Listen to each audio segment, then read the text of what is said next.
Once again, I'm Alivio and we'll be solving for the triangle using the laws of sine. Before that, i-list muna natin yung mga given natin based ito sa triangle. So in this triangle, we have angle A, which is 54 degrees. Angle B is 16 degrees.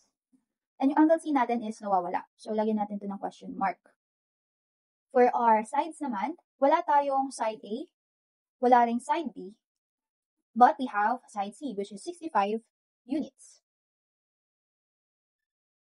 So, i-compute muna natin nawawala nating angle kasi siya yung mas madali i-compute.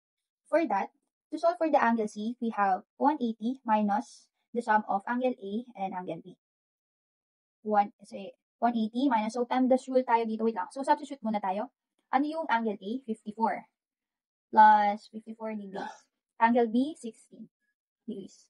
So, doon na tayo mag-substitute. Now, let's use the PEMDAS rule. For PEMDAS rule, yung parenthesis mauna. So, 180 degrees minus 54 plus 16. The answer is 70. So, minus natin yan sila. 180 minus 70 ay 110 degrees. So, ang ating C, letter C is 110 degrees. Before tayo mag-start, gagamitin muna natin yung isang ratio na complete na yung given niya. Complete na yung side and yung kanyang angle.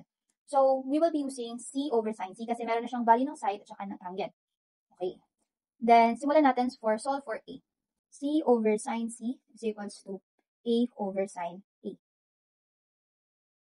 What is our angle? Oh no, what is our side C? It's 65. Then, yung angle C natin, sin 110. A natin wala, so A lang. Sin A natin, so sin angle A, 54. Then, we have to cross multiply. Unahin natin to. So, A sin 110 is equals to 65 sin 54. Then, para makuha yung value ng A, we have to divide both sides by sin 110. Para ma-cancel out to. Then, A is equals to, then i-input natin sa calculator yung full numbers. Then, 65 sin 54 over sin 110. Sagot natin ay 55.9609639. So, mamit lang tayo ng isang decimal place. So, 55.9. Kung i-round off natin yan, meron tayong 60. 60 units. 60 units for side A. 60 to. Or B. Gamitin ulit natin tong C natin.